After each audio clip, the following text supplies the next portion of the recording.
Today I am reading from Psalm 27. This is verses 7 and 8. For in the day of trouble he shall keep me safe in his shelter. He shall hide me in the secrecy of his dwelling, and set me high upon a rock. Even now he lifts up my head above my enemies round about me. And it's a little, not question, it says, ask God to relieve your anxiety and the anxiety of others as well. So God will lift you up. Amen to that. Anxiety is one of my biggest.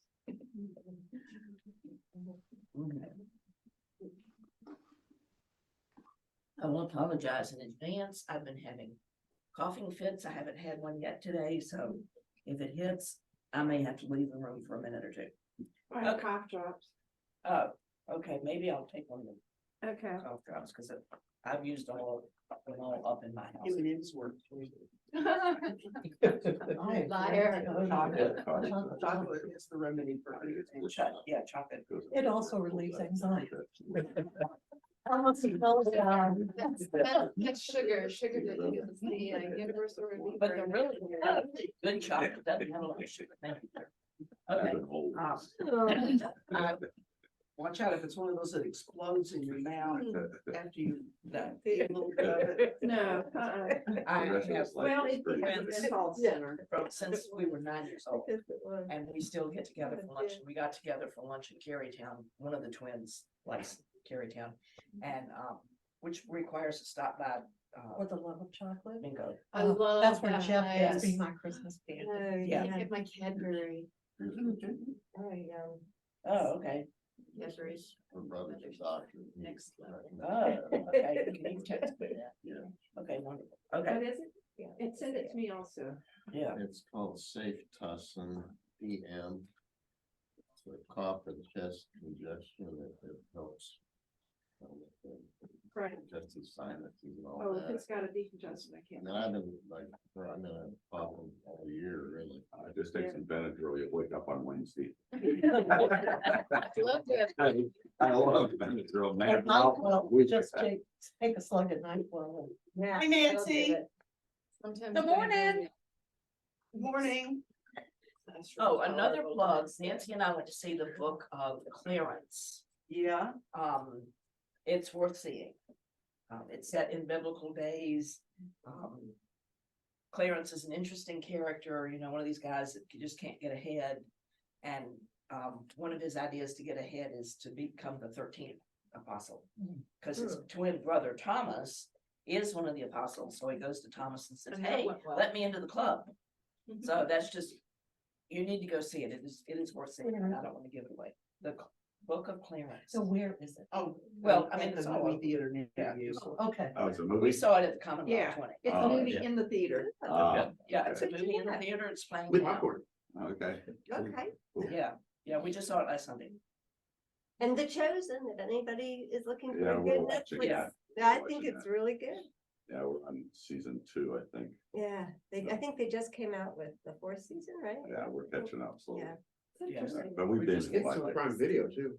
Yes, I think it's just Prime That's what Video. we're getting, that's what we're getting. On CW. I didn't know, I think CW was airing it we too. watched it on Prime, I think. Yeah. Okay, back to Isaiah.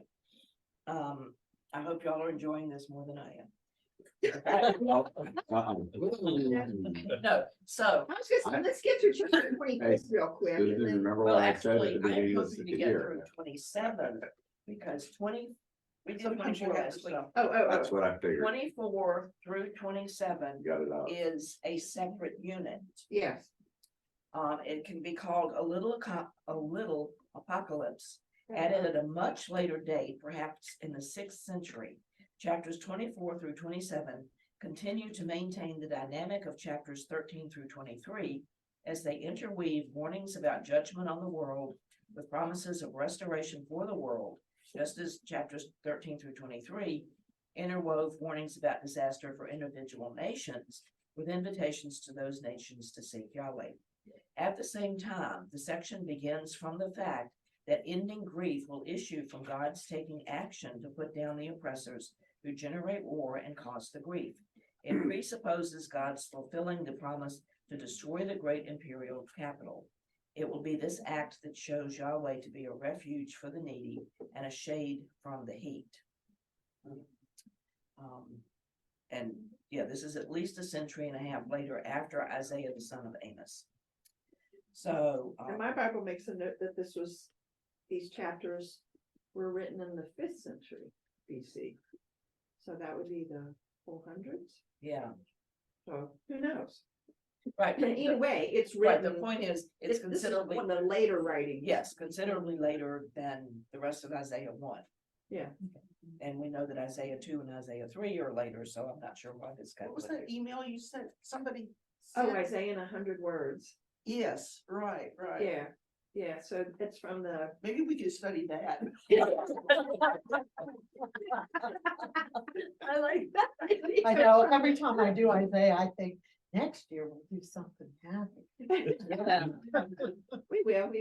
So there's Where's a that? organization called the Bible for Normal People. Oh, okay. And so they have a Facebook page and they've been posting over the last few weeks.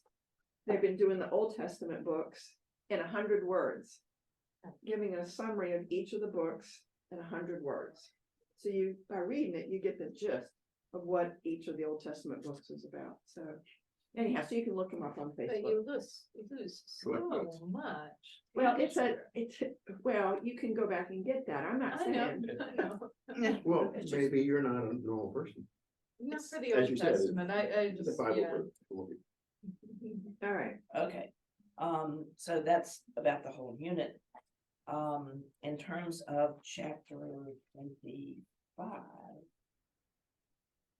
And I promise I'm not reading all of this stuff that I wrote out here. The deliverance still lies in the future. The song is written from the standpoint of the redeemed community and expresses its exaltation over its salvation. God has overthrown the city.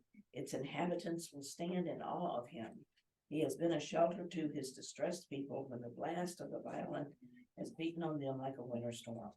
He has assuaged the oppression of the enemy as the sun's scorching heat in a parched land is ameliorated by clouds. Okay, so if somebody, Big words.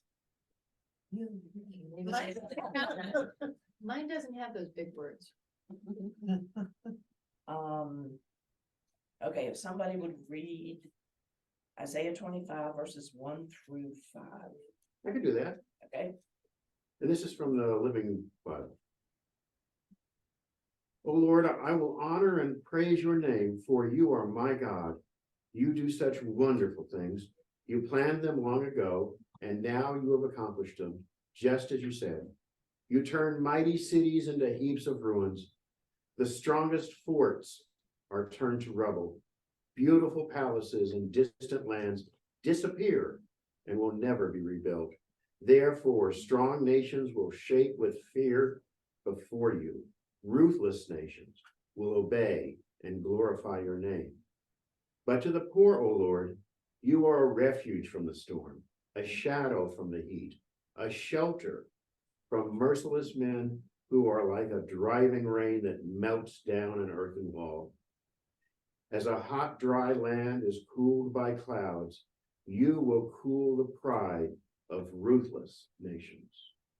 Wow, that's different than mine. Yeah, Yeah, want wait. to do a comparison? I still got 25.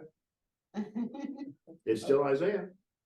Okay, so what kind of, I was gonna say, mine Yeah. basically says Anyway. the same thing, just different words. Yeah, it's all. Yeah. different words. I also found the contemporary English version. Yeah. I Right could here. find maybe 3 or 4 words in each sentence that would fit with. I What got I read, ruthless, I got yeah. rainstorm, I got aliens instead of foreigners. and I read. think one for- comment- I think for Um, one of the few times I actually could follow verbatim, word by word. I have the Living Bible. No, normally I'm scrambling. How's your fourth verse start? Fourth verse. Yeah. But to the poor, O Lord, you are a refuge from the storm. Yeah, mine says the poor and the helpless have fled to you. Oh, So, Yeah. wow. All right, mine says, for you have been a refuge for the weak, a refuge for the needy and distress. So Mine it says doesn't say poor about and cleaning needy. them, Yeah. so that's interesting. Yeah. Mine says The- refuge for but- poor and needy, not that Yeah. the New English. The New England. This is the good news. That's the good news. Yeah, that modern language you wanted to hear. Yeah, CEV is another translation. Well, the good news came out in the early 70s. No, actually, like, Well, the New Testament did, but the Old Testament, it came out while I was in college. Yeah, so that was- like the mid-70s. yeah, 76, 77. Yeah. Yeah. So Sarah, did you need another verse or are you gonna Printings, but the- charge forward now? Cool. That's how I got into this. You wanna sit here? thing. No, It- I'm just well, it is. trying to get back. Translation when it came out. Corral.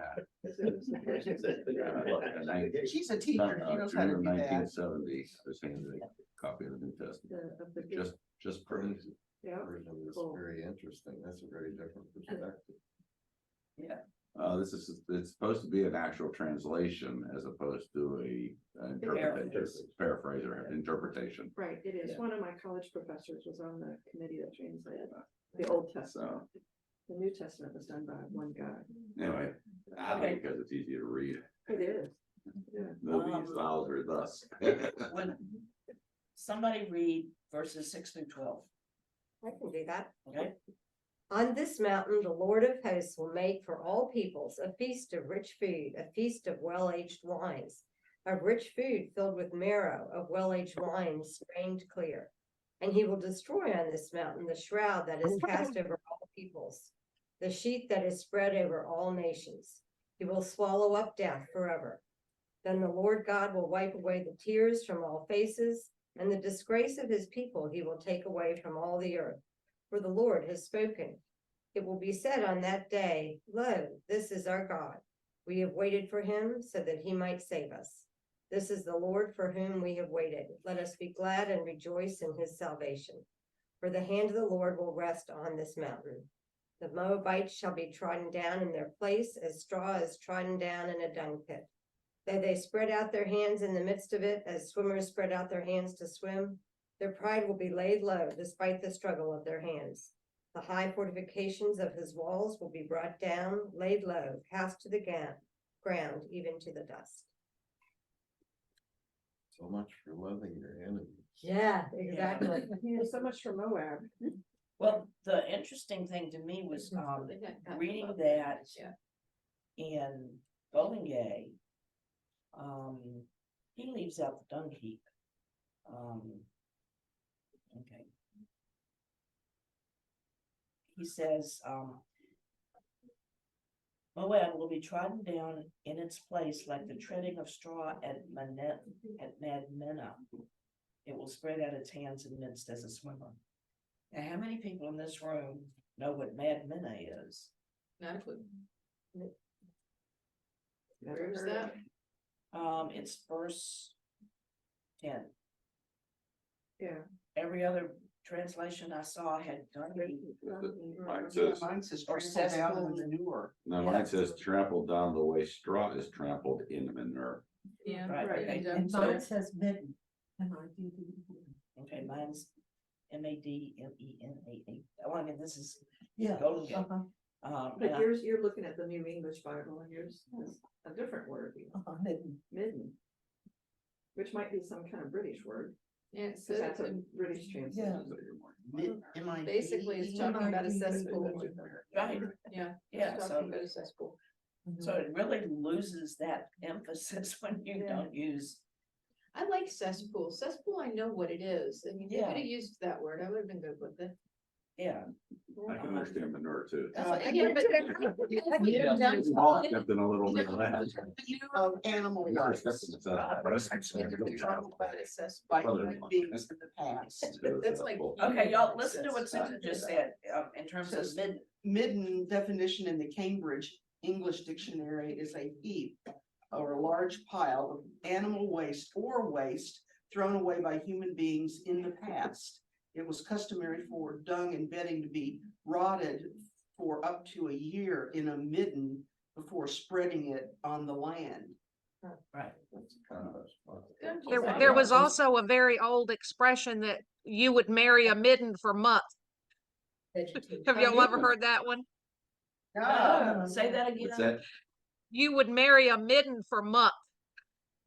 In other words, you'd marry anybody if it got you what you wanted. Okay. Never heard that. I hadn't heard that. That is a very old saying. Not one I've heard. From my great grandparents. We're talking about midden. Yeah, we're talking about cesspools and dung heaps. right? Oh, okay. Your boots will fit right in. That's when it brings cookies. There were cookies out there. Yeah. We're studying Isaiah. We're suffering through Isaiah. Yeah. Okay. Scottish, midden is still used in everyday Scottish. Uh, Anything Okay, is all right. a muddle or chaos. That really kind of opened it up. No one ever. Yeah. Place, I didn't see this word one. used by farmers in Britain Yeah. to describe the place where Yeah. farmyard Oh, manure for cows or other animals is collected. yeah. So. And they also, Yeah. once it's aged, you know, because I did lots of reading about all this stuff. Then they put straw in it, which makes it hold together makes it easier to spread on the fields. So that's where the straw part comes in. And if there's a dung heap in the middle of the road, if you put straw over it, then it's easier for But everybody. Really Moab is trampled in their land as straw is trampled down. And one commentator made the statement that he wasn't just picking out Moab. Moab was representative of all the countries that were not doing what they were supposed to. Which is everybody. Right. And they talked Just a about, good example. yeah, the feast. That was in that passage, and they talked about the wine, and it talks about, That God is preparing those. yeah, they talk about how the wine is aged, but aging wine back then, meant sediment. But then the next verse says that it's been, Strange. strained. Yeah. So the point they're trying to make here is that this is the very best of the very best food, drink, and Okay. you know, that this is a really, you couldn't get anything better. See, as I was listening, as I Moab- was listening to that, I was Bible names thinking, are how just short of spoiled promised are we land. that our wine doesn't ever have sediment in it? It's like, how spoiled are we? Yeah, we are. How first world are we? Okay, so moving right along. Would somebody read verses? Wait a minute. Moving to chapter 26. I was gonna say, is that gonna be one Chapter through 26. six, or you- one Yeah, through let's go on. 15? Yeah, the 6. We're on 26. Yeah, 26. Oh, I had one other comment, talking about the veil. Uh-huh. The commentators couldn't decide what it meant. I just love it when this commentator says something and this one says something and then he says, but so and so disagrees with me because, so, Oh, yeah, I love yeah. that.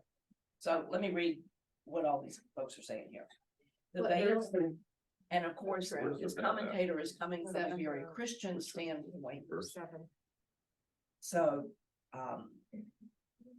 Morning. read, you know, your footnotes may add to this. Have that. The veil of the temple was a symbol of Christ himself. That's one idea. Of death as indicated by its location symbolically between the sanctuary and the Holy of Holies. 3, of equality among God's children, since it separated between the high priest and the lesser priest. 4, of the veil of darkness that prevents unbelievers from understanding the Old Testament. And 5, of the law of Moses being actually the pivotal instrument in that whole system. My Where's interpretation, Baal mentioned? my Verse interpreters 7, pick chapter number 25, 4, verse your 7. choices. Because On the it mountain, says, he will destroy the shroud that enfolds The all shroud. peoples, Uh-huh. the sheet that covers all nations. Yeah, Yeah, so shrouds they are. some translations call it the veil. no, I don't have anything like that. I have, he will suddenly remove the cloud of sorrow No, isn't it that has been interesting? hanging over all the nations. Okay. That's all. So number 4 of your 5 choices. Okay. Cool. Right, so mine has a footnote Mhm. that this passage about the divine banquet is idle. Is, that it's the idea of a messianic banquet and appears in the New Testament. Yeah. And, a lot of this is, they'll talk about how Paul quotes this, and he does. And the idea of the veil being torn, Yeah. and we talked about that, That's- Christ's yeah. death, the veil torn. Yeah. So that everyone could approach God on the same. Yeah. Okay.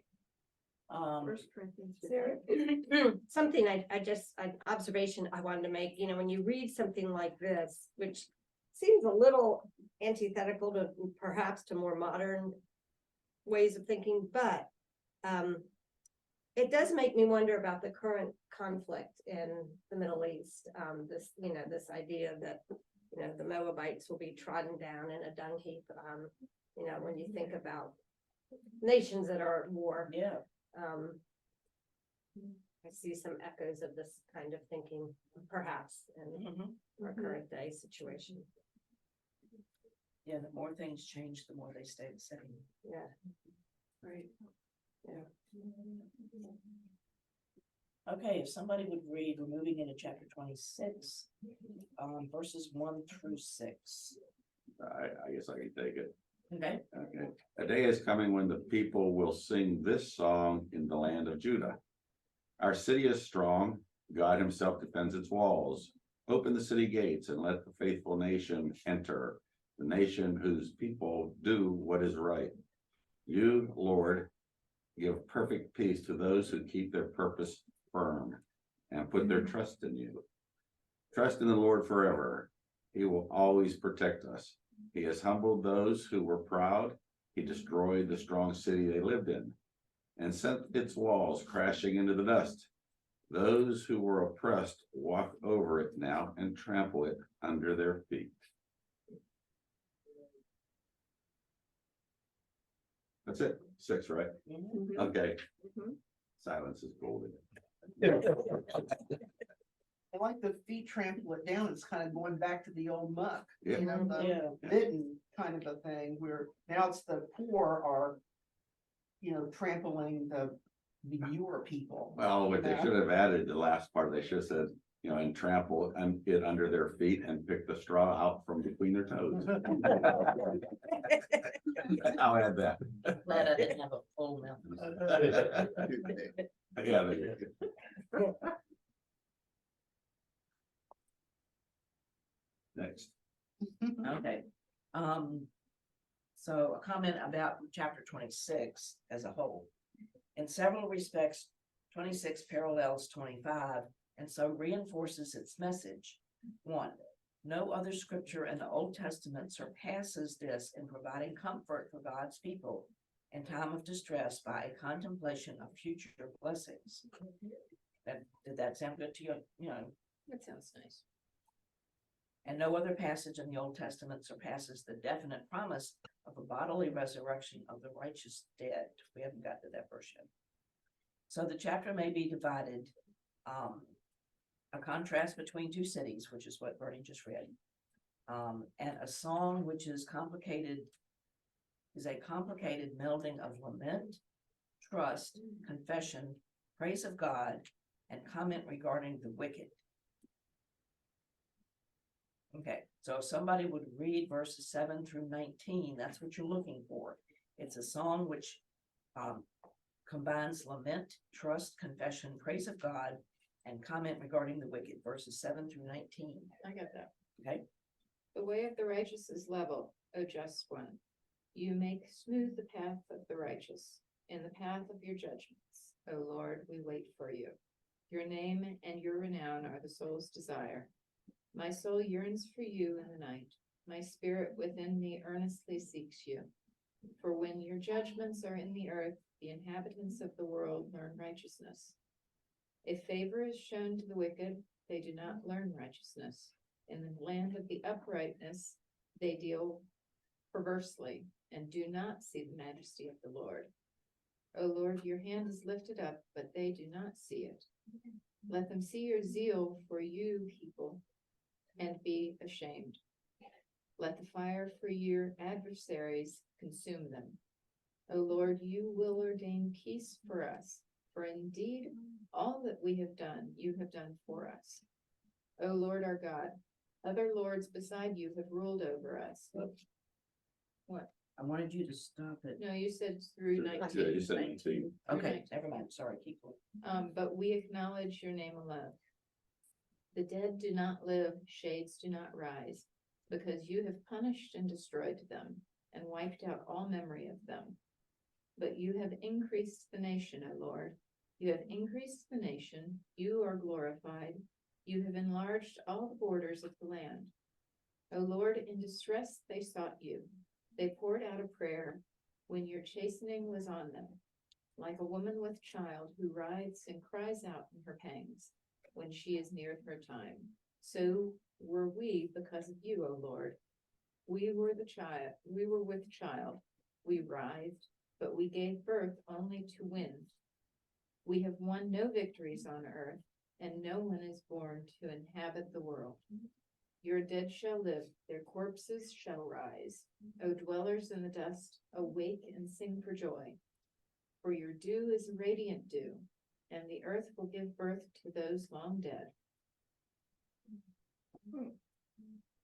Yeah. Yeah. Is it just me or does it? No, it's not just you. You know, it's just like, go kill those bastards, you know, that type of thing. It just. It's talking just about- wrong, there's just wrong. It's also talking about, we will all become one, sort of so to speak. After they're praising that he's conquering the people they hate, we hate those people, kill them, bury them, No. burn them. So I it's, hate that. yeah, it's not hard to understand why there's still that level of animosity. Yeah. Yeah, Yeah. it's hard to see a praise, It is. a song It of is. joy when there's hatred. Yeah. Right. Yeah. And I It really wonder, is. I mean, not that Christians don't react, haven't been known over the centuries to do some loathsome things during war, but I do wonder if, this is the text that you're reading. It's a shared text between three major world religions, and if this is the text you're reading, it can help explain perhaps some of the intense hatred we see in the Middle East between different factions, and this desire to just completely stamp out one tribe of people or another. I don't know. The more I hear all of these biblical stories that we've talked about forever and see maps and this country takes over that country and everything, this whole thing just becomes like some form of a study of sociology. Yeah, It's gonna happen here and then it's gonna happen there, and it's just people. And it just repeats itself. And so it's kind of strange to me. And history is written by the winners. And when we read these things, you said this is a passage that is shared by different religions. Whenever we read anything, we bring our own baggage to it, and our own interpretation. Yeah, we do. That's in my lesson. Thank you. But I think I'm sort of like Bernie. I mean, what I look to my faith to do is to try to make us better, to try to raise us out of the dung heap, instead of putting us back in the dung heap.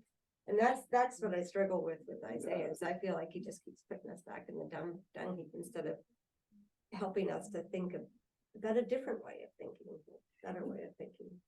It's interesting when you look back at history, particularly, you look at people that attempted to bring about a reconciliation between warring factions. I mean, look at Abraham Lincoln, who said, let's make it as easy as possible for the South to reunite. Let's show them no animosity, and he was assassinated. You look at Gandhi, who said, rather than fight back with violence, stand and do this non-violently, assassinated. Martin Luther King Jr., assassinated. It's like when people preach that idea of let's learn to, or let's be forgiving and accept each other and work this out in a reasonable fashion, that animosity destroys them.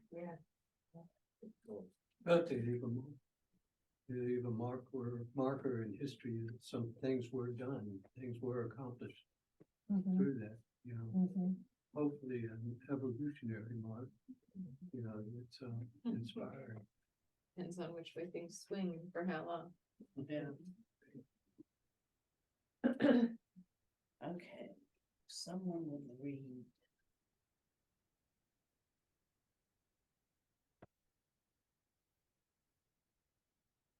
More verses. Yeah. In this chapter. Well, I think there, he's got a paragraph in a different spot. Through 27:1, I can do that. okay? We didn't get 20 and 21. No. I'm we gonna, didn't. I am. I'm Yeah, gonna do it. that's what she's. Oh, gonna I'm do. sorry. Yeah, I'm gonna start with that and go through All right, 27 one. Yeah. Go, my people, go to your private room, shut yourselves in. Hide yourselves a little while until the retribution has passed. For see, Yahweh emerges from his dwelling to punish the inhabitants of earth for their guilt. And the earth will reveal the bloodshed on it and no longer hide its slain. That day Yahweh will punish with his unyielding sword, massive and strong. Leviathan, the fleeing serpent, Leviathan, the quailing serpent, he will kill the dragon that lives in the sea. This commentator, you like that, didn't you, Cassie? Kathy's reaction. Translated, that means keep your head down till the shooting stops. It reminded me. That's what I was thinking. And it reminded me of Egypt. You know, everyone had to go in and Yeah, mark your and door, that, mark that your comment door. was made by one of the commentators. Yeah. Yeah. Now this is interesting. My Bible has, and maybe you're gonna get to that Leviathan is influenced by some poems from the 14th century BC. No, I hadn't found that. Read your footnote. On So, the- well, first it says I need to go back and read a note on a passage in Job. The text here is influenced by one of the Ras Shamra poems, 14th century BC, which reads, "You will crush Leviathan, the fleeing serpent. You will consume the twisting serpent, the mighty one with 7 heads."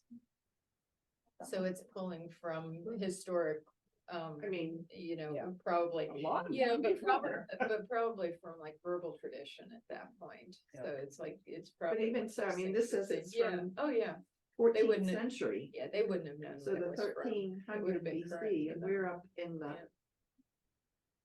7 to 500 Yeah. BC, depending on. Yeah. And of course, my Christian Who's commentator that I got some of this from, says, you know, if you read Revelation, these are the 3 things that are talked about in Revelation, and one's the devil and one's, some, you know, but it goes to Revelation, so he put a totally Christian spin onto it. Oh, yeah. Leviathan is the demon of envy, as one of the 7 princes of hell, corresponding to 7 deadly sins. Oh, okay.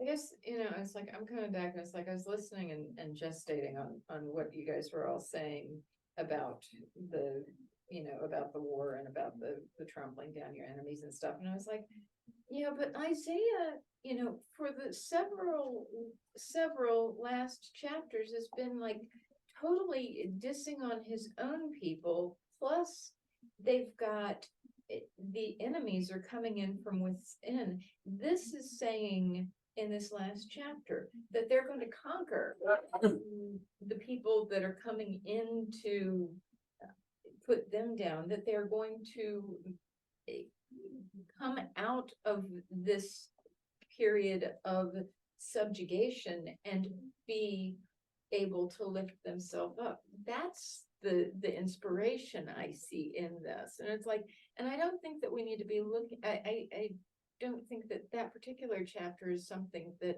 is meant to be this is how to play your life. And this is how you're supposed to live your whole life. I think this last chapter is about, telling the people that you guys have screwed up, you guys are being put in your place. And he's been telling them for the last half of the book that they deserve what's coming to them right now. And this is their resurrection moment. I mean, but that's, it's just, I know that like in excerpt, and we're looking at these one chapter at a time, but we always need to remember in the context of how the whole book is progressing. Well, in the That's context where- of how the whole book is progressing, as I see it from the helicopter view, you've got kill, destruction, punish, destruction, kill, destruction. Oh, let's sing a joy of praise. Then kill, destruction, punish. Oh, let's sing another praise. It's in context, it's in But context but of the they're being oppressed. The odd part is even the songs of praise have hatred. Yeah, I mean, that's why. It's real world. It's the Norman Vincent Peale power of positive thinking. No, something that just not, looking again, big picture thing. When we talk about Christ, when he came to change. he comes How- in the middle of Roman peace, He- in the middle of Pax Nah, Romana, he- when his people are oppressed, yeah. He But came it's to love still your a whole enemies, where different- this was hate your enemies. But it's a whole different world Oh, that yeah. they're existing in. But the They don't even philosophic, have a sense of a world where, there's this is pre Alexander the Great, who comes in and establishes a world peace for a time. And it's like the whole concept of our world and looking back and sort of overlaying it it's a completely different existence, where you've got all of these small little nations that are doing good to like work together, but really like within Israel, they've got 13 different countries essentially that you're trying to get to coordinate, sort of like the Confederate South. I see it kind of I bad. think it's difficult to understand anger and retribution unless you truly understand oppression. And we have never really lived through any kind of oppression. So it's very easy to talk about things theoretically, but until you've actually lived with true oppression and violence, it's very hard to understand the anger that creates. great point, That is a good point. Yeah. Yeah. great And point. the sense of retribution you feel that you deserve for having to have lived through that oppression. Mhm. I think of the African American experience and Yeah. their desire to have a retribution for all that was done to them and taken from them. Well, and think about what Manifest Destiny did To to the Native entire Americans. nations, all of the nations that lived here Yeah. before Yeah. Europeans came. And I mean, we are so flipping entitled here. I mean, it's like our white history and all of that. I mean, for all of us, it's like how amazing that the African American people, in their need for reconciliation, are looking for reconciliation, not oppressing the oppressors in the way that they have historically experienced. How much Christianity for them has influenced that perspective in how they're dealing with and how they are seeking equality. It's like we, and I'm sure like a lot of us here are more aware of that sacrifice that they're making in not seeking retribution, than some other people who still think that it's, I don't know, continue to demean people for seeking, anything. But I mean, I am, it's incredibly gracious how they handle themselves. how people are seeking equality and handle themselves. Let's get through one more little passage here. It is good to see everybody. Right, understand. Thanks for stepping back. Good to be here. I'm back anytime. If someone would read, verses, where did we stop? Two, Two. two, 3 through 11, Read. 3 through 12. Where am I? Where's 13 through Well, 13 would be number the end two of the said, "And chapter. they sing about it. They get, Yeah, no, we would start with verse 27. 2, yeah, start with verse two. verse 2. Okay, And if we go to 13, we're finished. okay, go to 13. That works. I can do it. Okay. Let's get it done. Run, Kathy, Yeah. run. That day, sing of the splendid vineyard, I Yahweh and its guardian. From time to time I water it, so that no harm befall it. I guard it night and day. I do not have a wall. Who can reduce me to brambles and thorn bushes? I shall make war and trample on it, and at the same time burn it. And should they beg for my protection, let them make their peace with me. Peace, let them make with me. In days to come, Jacob will take root. Israel will bud and blossom, and the surface of the world be one vast harvest. Has he struck him as he was struck by those who struck him? Has he murdered him as he was murdered by those who murdered him? By excluding him, you have executed a sentence. He has blown him away with a breath as rough as the east wind. For that is how Jacob's guilt will be forgiven. Such will be the result of renouncing his sin, with all the altar stones that have been smashed to pieces like lumps of chalk. When the sacred poles and incense altars stand no longer. For the fortified city is abandoned now, deserted, forsaken as a desert, where calves browse, where they lie down, destroying its branches. When boughs go dry, they get burnt. Women come and use them for firewood. Now this is a people that does not understand, and so its makers will not take pity on it. That he who formed it will not show it any mercy. When that day comes, Yahweh will start his threshing from the course of the river to the torrents of Egypt, and you will be gathered one by one, Israelites. When that day comes, the great ram's horn will be sounded, and those lost in Assyria will come, those banished to Egypt, and they will worship Yahweh on the holy mountain in Jerusalem. Woo, oh, that was quick. Okay. I'm drawing a blank here.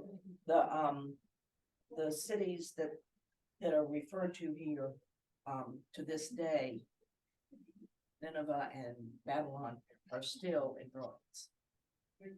So, you know, this is gonna happen. It did, it continues. Still in Romans. Yeah. So, one comment that Golden Gay makes, I don't know how many of you read the book, but he talks about how he interviewed somebody for a job, and the person he talked about forwarding God's kingdom, and Golden Gay said that reminded him that the Bible never talks about our having that responsibility. One reason we take it on is that we can't see God doing so. And I thought that was an interesting comment. The Bible doesn't say it's our responsibility, but we do. Oh. Oh, that's a different. Doesn't say what's our responsibility. Yeah, that is a different. Right, yeah. Doesn't, what's our responsibility? What are we talking about? Furthering God's kingdom. Oh. Well, it doesn't say that in the Old Testament. I was gonna say, Jesus I was gonna definitely say, says that. Yeah, well, He does say it's Yeah. our responsibility. It's not that's not the strategy of the Jewish people. Right. right, yes. Okay, any other comments? We're running out of time. Thank you for your participation.